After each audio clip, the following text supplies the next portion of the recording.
know several of you have been on many of the coffees, and we appreciate that. And we really, really appreciate Mr. Forman being here. I think it has greatly helped ease parents to be able to ask questions and have you so available, Mr. Forman, to answer and be part of it. So here we go. Happy Friday. Yeah. One thing I quickly wanted to say is I was listening to Mr. Julie. I have a high schooler on Monday, and I just want to commend you, Mr. Forman, and all the teachers and just all of the staff for even possibly making this happen. It's quite amazing because what Mr. Julie said, he said, we have had to reimagine every minute of every day in the building. And that is no small feat. So thank you. So very much appreciated. Well, the appreciation is a two-way street, because I mean, I think that this is I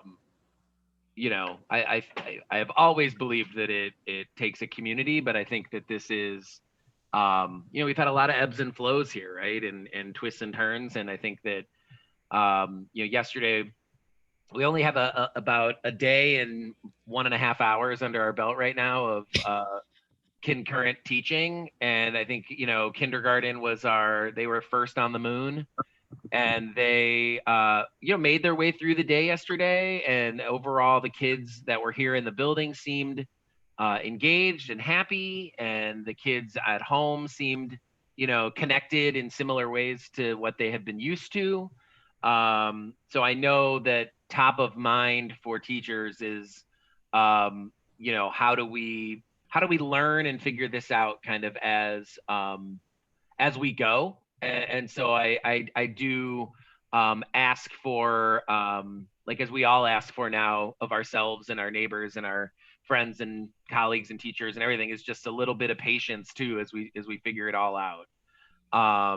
Because I think that there are even things that we thought, in day one, we're like, okay, we got to rethink that. Or so far, arrival seems to be going generally well, but again, today we had about 75 kids at arrival, so we're gonna more than double that over the next few days. And just wanting to make sure that we're not only doing things as efficiently as possible, but ensuring that we're doing them both safely as possible with like COVID, but safely just dismissing little people. And so I think that there's like some stuff in there that still gives me just wanting to like see it, practice it, and then see if there's ways we can do it better. Like a couple points of note that have come up just in the last couple days is finding ways to talk to the community about we do not really have the capacity for early arrivers, right? So and not wanting to create congestion around the doorways. So if you do arrive early, which is fine. I mean, people are a beautiful neighborhood to be walking around with in the morning, but like if people can just be a little bit further away from the doors, and so that we're not creating congestion. And then similarly, once we've got our dismissal fully up and running with all the kids, to go to the dismissal, if you're picking up a walker or you're parking and going to get them in your car, please come to the dismissal area. Don't get them earlier. So I know, and I this rings very true to me, because it's absolutely some way that I would think about in my own parent hat. Is an example would be, for those of you who know where Miss Kendall's room is on the parking lot side of the building, the pickup area for third graders is all the way on Onaway Road, by the flagpole. And so we need kids to actually go to the dismissal area to be picked up so that we know they got picked up. But it would be very easy to go catch your kid earlier because they're walking over there. And we just, to keep our system so that we're really ensuring a hand-to-hand scenario, we really want parents to be waiting in around the pickup area so that we're actually, knowing where kids are getting picked up, not all over the lawn. So I know that like all of this is going to be, it's new for us and it's new for families. We have a lot more people picking up at school that generally have not been picking up, that have been bus riders or, so I think we'll all figure that out over time, but I have a feeling we'll tweak and make this work the best as we go forward. But other than that, I mean, I think we're learning as we go, and we, you know, it is nice to have kids in the building, because it just, you know, this is a big space with a lot of room, and it's really designed to have children in it. So it is good for those that, you know, have been able to come back in at this point, and hopefully over time, you know, we'll be able to return to a more normal piece of that. Hopefully, you know, sometime this school year, and if not, soon thereafter.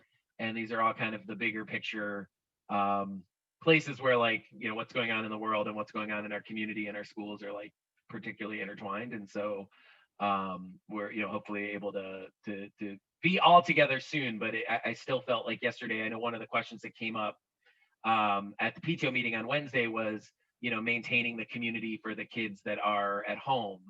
And it felt yesterday like that was again top of mind for our kindergarten, you know, and really that's one thing I'll add, and then we can just kind of jump into questions, is our staff is really thinking about lesson delivery in a way that like works for everybody, right? Which, as you can imagine, is challenging. And so it's challenging in a classroom generally, but it's challenging in thinking about how do we make sure that like kids in the classroom are able to access that learning and kids at home are able to access that learning. And so I'm really quite proud and blown away by some of the ideating and whatnot that goes on in our teaching staff to be able to think about how do we want to present this material? How do we want, you know, what do we need to have home for kids? What do we, in order to make it work? And in some ways, while exhausting for our staff, I think they've really come up with some fantastic modes for that working for both groups. And I'm confident over the next few weeks, as we get our feet on the ground with this more completely, that they will adjust and find even more ways. So I turn it over to you guys. You're welcome to use the chat, but it's also a smallish group. So you know, you're welcome to just shout out questions. I'm gonna go. So you talked about the congestion. Can you hear me okay? Yep. You talked about the congestion at drop-off. So based on the schedule, I think 8:15 is the earliest, but do you have what's the ideal time? Because that's a broad range, 8:15 to 9, right? So that's a great question. And it's actually, so basically right now we have a window between 8:05 and 8:15 that students who are on buses, that's the window in which we know our buses are going to arrive, and students who are on buses are going to come off those buses when they arrive. If you are walking up or biking or driving and you wanted to be closer to the 8:15 time, that would be just fine, right? And then that gives us a little buffer between buses coming in. And then as of right now, and this is something that we were just talking about, the 5 elementary principals with Dr. Herbrook, our director, tardy is 8:30. So students who are online are going to be logging in these first couple weeks. They're logging in at 9, giving us some time to practice in-person logistics. But once we're through that initial phase, online students are going to be logging in at 8:30. And so that's really when, you know, we're going to go full bore. Sort of instruction is jumping on at 8:30.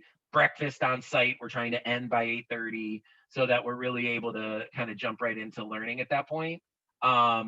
So between 8:15 and 8:30, there is a window of time there that like the doors will be manned like they always are. And then anytime after 8:30 that a student is dropped off, or then they come through the main door. And that's where we are right now with arrival. That's one of those things that I think over time, like, there could be some tweaks, and I just want to make sure that we're able to get that information to families. But we've got like kind of that bus window, and then we got the window right after for arrival that is open for anybody who wants to come at that point.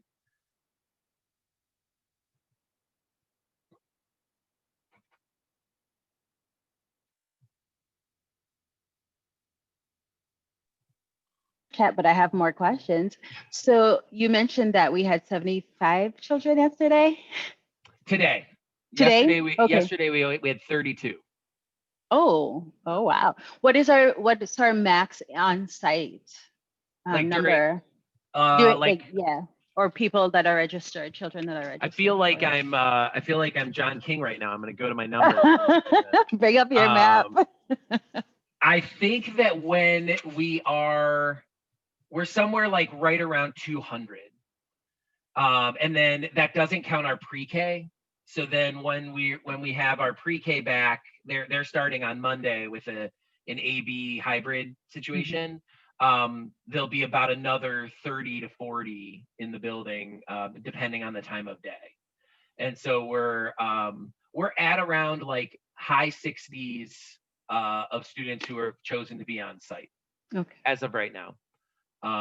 So we're, to give you a sense, we've about 100 or 100 plus students right now, less than like a typical Onaway day. Like if you've been in the building then.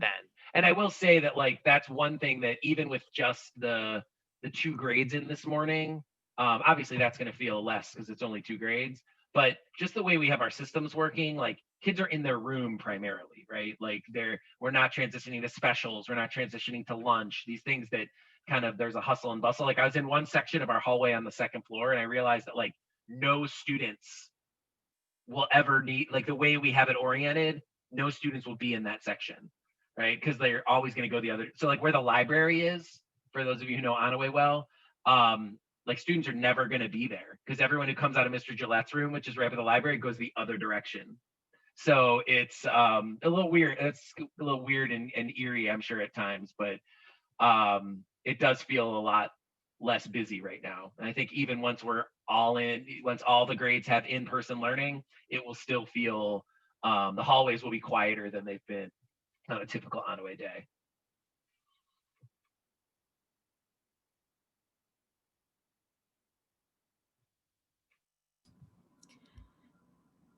I'll go ahead. Can I ask a really hard question? Sure. So I would never dream of intruding on the way a teacher is running their classroom. That is not ever my intention. I'm a professor at Case. I'm running a virtual classroom right now, and I have 100% respect for what is happening right now. But yesterday, my kindergartner was on Zoom in her classroom all morning long. And so I understand that they have to manage, the online students, and I understand, and I'm sure that that's why that was happening. But do you know if there's going to be any like movement away from having them on Zoom all morning? Because she had her headphones on and everything all morning in the classroom. And so it wasn't actually that different than being at home, except that she was able to have recess with her friends. And so I'm just not sure. I'm not clear why I'm taking a risk sending her in if she's gonna be on Zoom all morning. And I have all the respect in the world for what the teachers are doing. I just want to ask that hard question to see if anyone else has thought about that. Yeah, I mean, first I would encourage you to touch base with the teacher. I think that's totally reasonable. The other thing, so in figuring out what concurrent instruction looks like, I think what that balance of lesson delivery, amount of time on what screen and when and what screen, I think are all part of the sort of figuring it out, for lack of a better word. But I would reach out and ask some of those questions, not in and I think sometimes we worry, that is not an accusatory question, right? Like just sort of like, I'm curious, like, can you tell me more about how the curriculum is going to be, how are you thinking about this? And then, because over time, the goal is not that we don't have a remote learning center, right? So we're not just sending kids in and the goal is that there is a balance, and that while there are advantages to being in school, there are also some disadvantages in terms of just what we're able to provide safely in school. Same at home, right? Like there are some advantages to being at home and then some inherent disadvantages to being at home. And so, but I think that's a very reasonable question. I would, if you're willing to kind of give it a few days too, I think that maybe, that experience, like may adjust. What was unique about yesterday was also it was the first day of kindergarten for kids on site too. So Yeah. like there was a piece of like, where are certain things, and like what do you do if you need help? Like they're just different. And so I would say as we move through the next week, like don't hesitate to be in touch with the teacher and kind of sharing experience or what kids are sharing at home, and then we're able to kind of like, this is where we are, this is how I interpret what the child's interpreting, and then we kind of figure out like where to go from there. Yeah. Okay. I just wanted to, this is our oldest, and so this is our first involvement with the school, and I didn't want to like offend the teacher by just asking a question like that, because I could see how that would come across as being kind of obnoxious.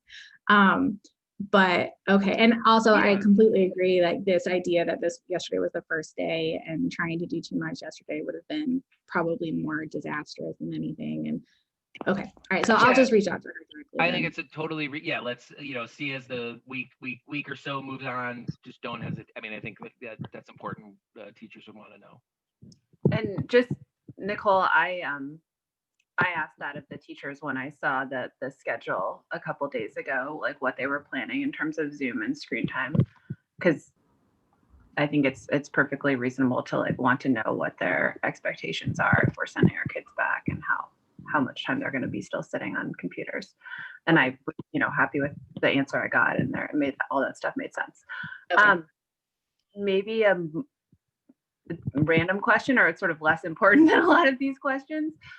My kids loved getting a library book when we got one in the bag. Are there going to be more given in bags or in person, or is there? I imagine they're not visiting the library, but will there be more books for them to take home? Yeah, that's not a random question. That's like a super relevant elementary school question.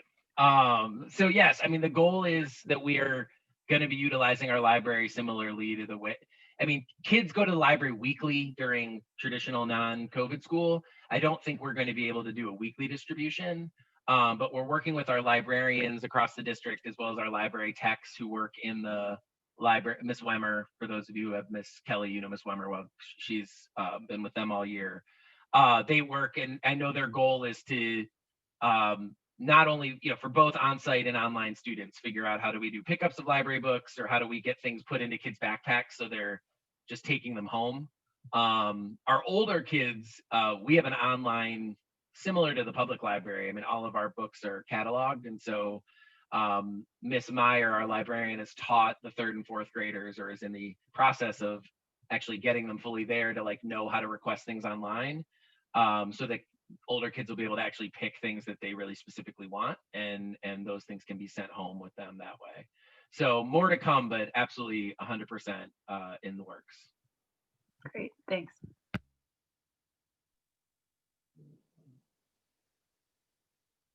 Great question. Welcome, Jen. I see you just joined. So I'm looking at my notes here, Mr. Oh, you know what I didn't ask is pickup time. So I think we were a little early yesterday. And I do think there was some confusion in one of the emails that went out from the district. So the official end time is 2:00. Okay, so and then we have Raider time from 2 to 2:30. So Raider time is we're paused on Raider time, giving teachers a little extra planning to be in. More to come after Thanksgiving as it relates to that 2 to 2:30 time. That is available for students that teachers are feeling like need that. Similarly to what we've done online, teachers will be managing that Raider time from 2 to 2:30. We are beginning our dismissal process around 1:45. So typically, if you've had a kindergartner at Onaway before, we always ended at 3:25, but we began our dismissal for kindergarten. Like we were actually out of the building for dismissal 10 minutes earlier, meaning we began the dismissal process in the classroom 10 minutes before that, if that makes sense, just to get all the stuff little kids have to take home. So our goal now is that kids will begin the dismissal process across the board at 1:45.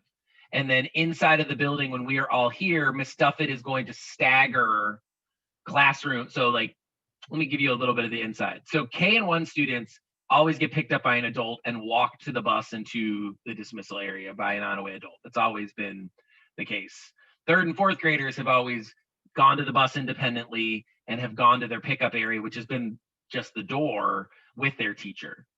So this year for dismissal, K1 students are going to get picked up like they always do, and that Onaway adult is going to walk them to the bus and to the pickup areas and make sure that all of that is happening for K1 students.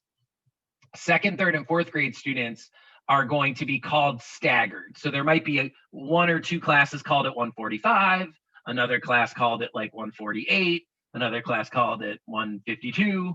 And so Ms. Duffett will do all of that from the PA here so that we're not just sending them all out at an identical time. So that the stairwells, some of the pickups can happen. And quite frankly, if you're a parent of a K1 student, it's likely that you could be out there at 1:45, student is in your hands by 1:48, and you're out before a 4th grade class has even been called from inside the building. But again, we've got this like weird reality of like, if we let everybody out at the same time, we're going to end up with like more people on the lawn.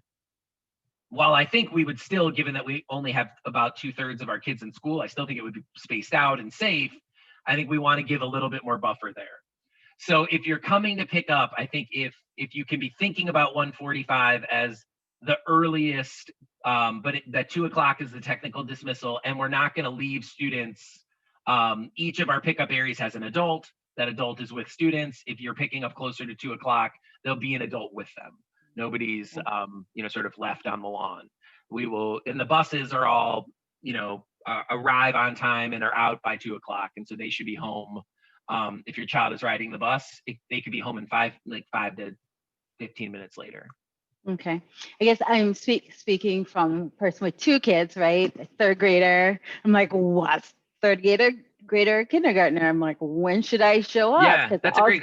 Work. So go younger to older, right? Mhm. So like pick up your youngest kids first, because they're more likely going to be outside. Particularly K1 students are going to likely be outside sooner, and then the 3rd grader, depending on where they are in the building, we'll call them kind of different doors at a time. They'll be sometime in that gap between then and 2 o'clock. Okay, beautiful. Is the playground going to be open for kids to play on at dismissal or not? So generally, yes. I mean, so I think the rule we've always had is if you're with an adult, like if we've turned you over to a parent, right, then it's up to the parent if you can play on the playground. Walkers, like we have more kids who have permission to walk home independently this year than we've had before, which makes a ton of sense. We have always asked kids that if I see your backpack, I know you haven't gone home. And so you got to go home first. And if your parents are cool with you coming back to the playground, you can come back to the playground. And the way I know you went home is you don't have your backpack. So that's still the case. The one caveat to that is at 3:45, Mondays through Thursdays, we have pickup for pre-K that occurs in the front of the building. It doesn't occur on the playground or anything, but that'll add a little bit of extra congestion in the area, but small comparatively. But it's not like normally at 3:45 around here, which is just, it's sort of bucolic quiet. It'll be a little bit busier than normal. But yes, playground before school, we are generally asking to not have kids on the playground. It is a community facility, so it can't totally shut it down. But I think in general, if kids are arrived, we've had in the past, kids will arrive very early and play on the playground. So along with the initial, just if we cannot arrive early this year, I think that will help in general kind of make arrival run more smoothly. That's never been our issue. We've never arrived early in our lives. Well, I said today, I wonder if I make the analogy, like arrival at school this year is not a job interview, right? Like you don't have to be here 10 minutes early. Like this is the one to be like, 10 minutes, you can be a little bit later. It's okay. But even in the past, we were told that we weren't allowed to play on the playground. Like it's interesting for me to hear you say, oh, it's a community facility, so I can't shut it down, because I was like firmly told repeatedly that like I was not allowed to bring my kids early, even though I was like staying there with them, that they were not allowed. Like we got shooed off of it a few times, and so then we stopped. Yeah, I mean, I generally, it's like those tennis courts, right? I mean, like unless they're district owned, but they, we have a nice relationship with the, community for use. So I would say technically you can use it. I would say that it creates, it is not at times, having kids on the playground before school can be a challenge. So it's sort of it's one area that's, it's a fine line. But Dr. Glassner hinted that the 1:45, 2 o'clock pickup time is going to be permanent. Have you guys had any conversations about that? We haven't. I will say in general, our start and end times have always been dependent on busing. So like the main reason why we always started last was not due to any reason other than the buses. And so, sort of developmentally starting older kids later and younger kids sooner makes a lot of sense. So I think there's some real pros and cons to that. But I think that so I haven't heard one way or the other. But I think it's always been something of like, the little ones are up for like hours before school would have started, where, and so if you got one that sleeps in, keep them sleeping in for as long as you can. So, but I know many are up early. Can you talk a little bit about specials and if there's plans to change, or the way they are is probably the way they'll stay? So, right. So they are going to be, so once we have students, each grade has students in person, we'll have asynchronous specials that are on the opposite side of lunch. So, so let's say your child has lunch and special from 11:30 to 12:30. From 11:30 to 12, they'll do their asynchronous special class with our lunch staff. And then from 12 to 12:30, they will eat. Ultimately, what happens first and after, I think we may find certain classes do better eating first, or, there's no particular reason it has to happen in that way. Because online students can access those during that lunch hour is however they would want to structure that at home. The goal ultimately over time would be to get some synchronous live specials classes. Right now, we have building, so to give you a sense of sort of some of the staffing and the way we've thought about this is, right now we assume that over time, especially through the winter, we will have more staff that, due to precautions with COVID symptoms, we will have more absences than we might typically have. I think we've all gone to work, but particularly teachers have gone to work with like, sniffles or things that are just normal, but under these realities are show up on the app that say that you shouldn't be coming. So we have some building subs. So we hired a couple sort of permanent people who are here daily to fill in. And then after that, we are going to use our single subject teachers. So that right now is the driving force behind not having consistent synchronous special classes, is that we just don't know yet what those needs are going to be. I think as the year moves on and quite possibly after cold and flu season, or we're seeing that hopefully numbers and whatnot are trending in a really positive way, that we could utilize our single subject teachers in a synchronous fashion. I have a question. Can you hear me? Mm-hmm. Okay. I have a question kind of to follow up on the specials. How important is it that they get on those when they're virtual? Often if it's live, then Margot will partake. By the time we get to that point in the day, she has just gone, and especially on PE days, I'm like, go outside, run around. I'll count that as good. But Are they really? Yeah. And I'm really talking for Margot because I know a lot of kids are like, give me more. Yeah. It's I'd such a short period. Yeah, it's a fine. So I think the first will be, I think, when we all have students when every grade has students on site, then there's, going to be live synchronous time with your teacher, at least a little bit after that, right? The only place where that would be even super short is for our fourth graders, because they have their lunch and synchronous special towards the very, very end of the day. But so I think that might help like elongate the day a little bit, so that some of that 1 o'clock exhaustion is a little different, like we're stretching the day out again a little bit. But also, I think my public answer is we really want kids to participate. We believe really strongly in the benefit of like all the things our single subject teachers do: art, music, physical education, library, Spanish, like our new Spanish teacher, Miss Strange, but we also recognize that you've got to make the choices that are working for your family, particularly of online only students, and those are available to you at another time. So if you would want to utilize them at a different time, that is totally reasonable.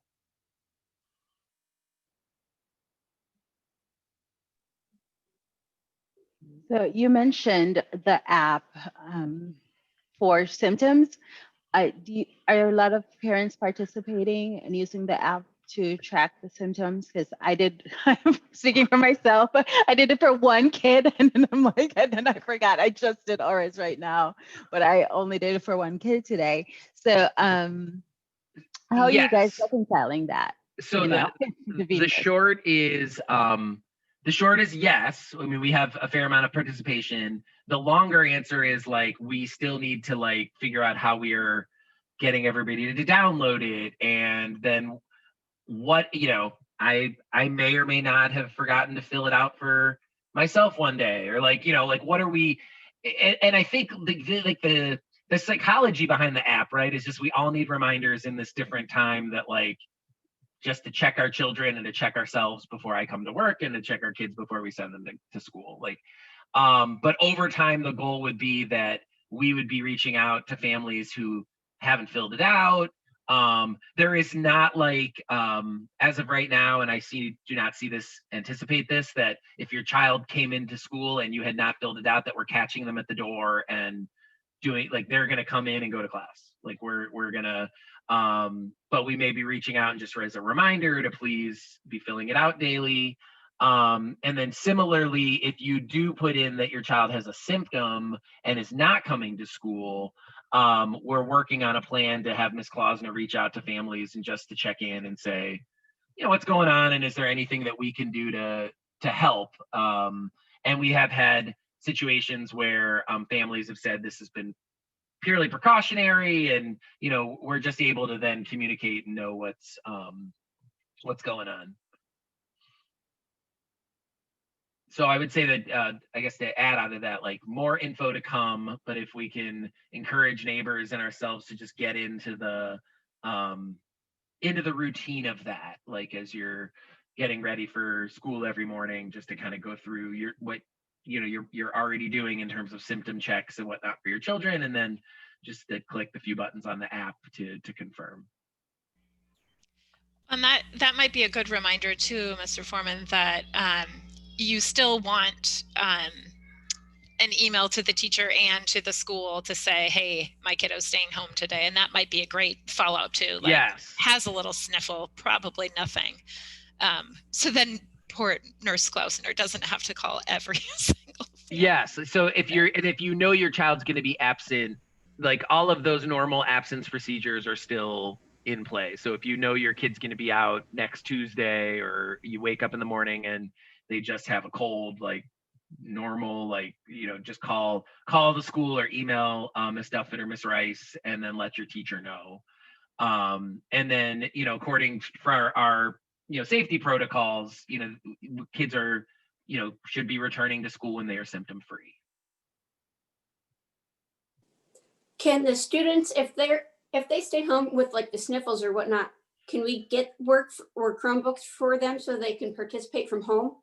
So that's a good, so they can participate from home for sure. We don't necessarily, like, as of right now, it's still up in the air. Like, we know not everybody has access to another device at home.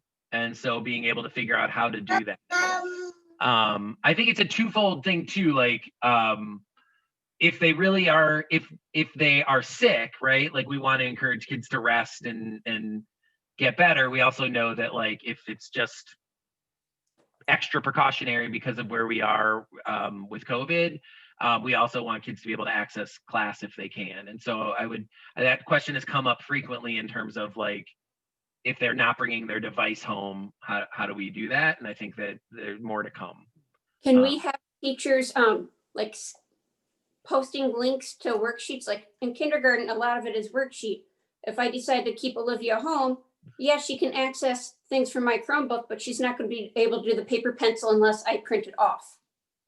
Yeah, I can ask that. I know that because I know that we're still doing pickups, but those pickups will be for online only students. And so yeah, but if there's a go to print it off, then she can still do school from home. Yeah, I can touch base with the teachers about that. And then just putting those things on, accessing the website the same way that you would now. Could we put some links to that stuff up? Thank you. So Eric, K through 2 is leaving Chromebooks at school to plug in each day, and then 3rd and 4th are taking home. So basically it would be if anyone stayed home kind of with sniffles K through 2, they would not have access to their own Chromebook because it'd be at school. Yeah.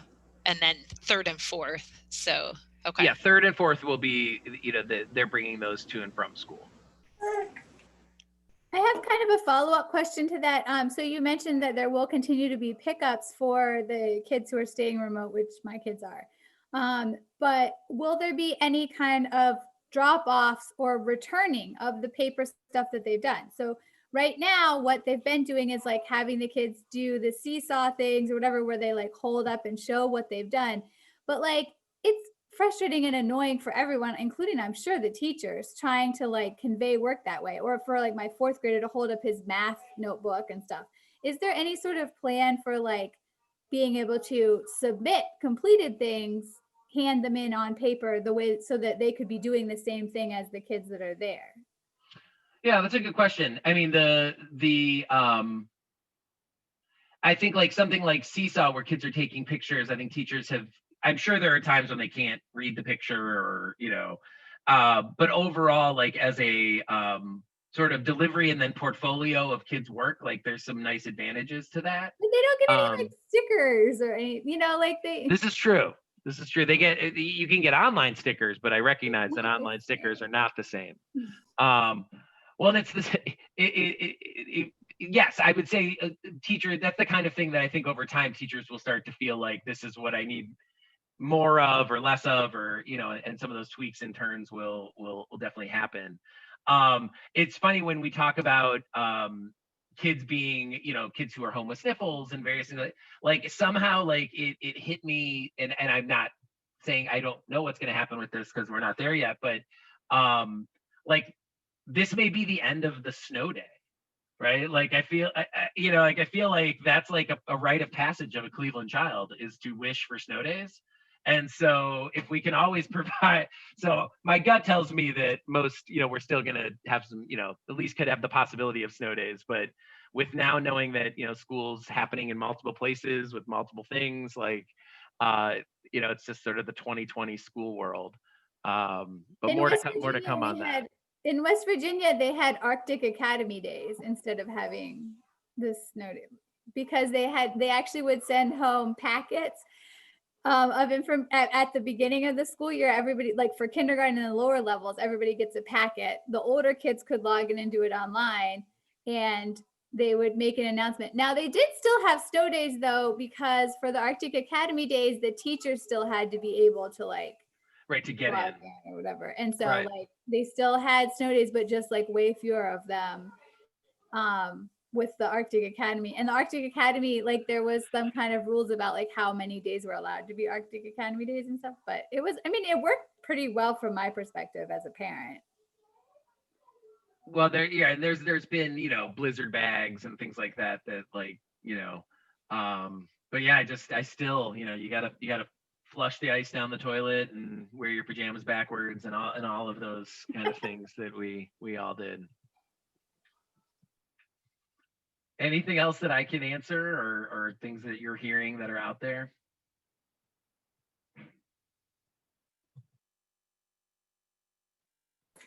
How many mask breaks a day should the kids expect to have?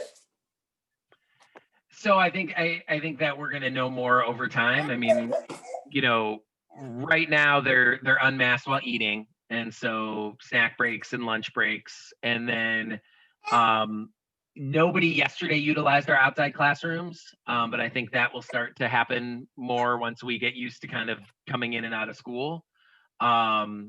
But the tent, if you've seen the tent is up in the front of the school. So I think that those will be times when if the kids, if we're able to be outside, they'll get some breaks then. And then the other would be at recess, we're asking kids when they're playing in close proximity to each other to be wearing their masks. But if they're, sitting and coloring on, we have kids on the playground doing like chalk drawings and things like that. And if they're kind of in their own space, then their mask can drop off and get a break then. But overall, I will say yesterday I thought the kindergartners did an amazing job with their masks. Like the kids were, a couple times I like pointed to my nose or things like, but it was, but overall they did an incredible job. Yeah, I asked my kindergartner yesterday how it was with her mask all day. She's like, it didn't really bother me. She was totally fine with it. They really did they did a great job, and they were, they were still like, it's the first day in a new space, so I think they were a little more muted than they will be in a couple months.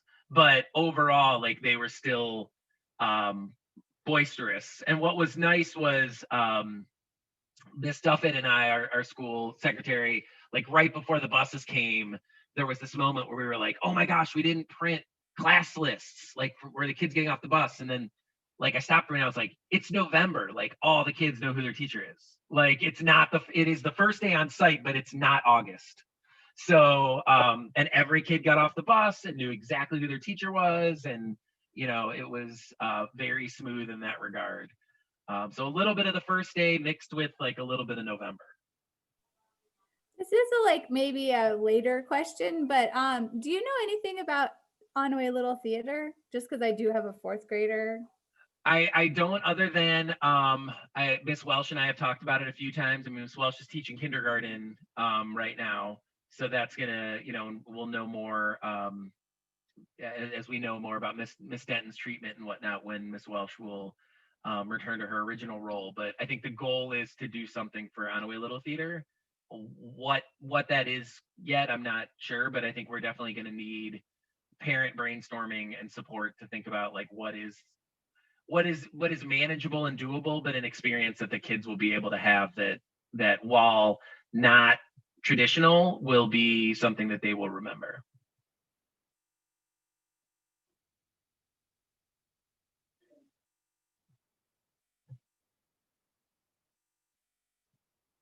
All right.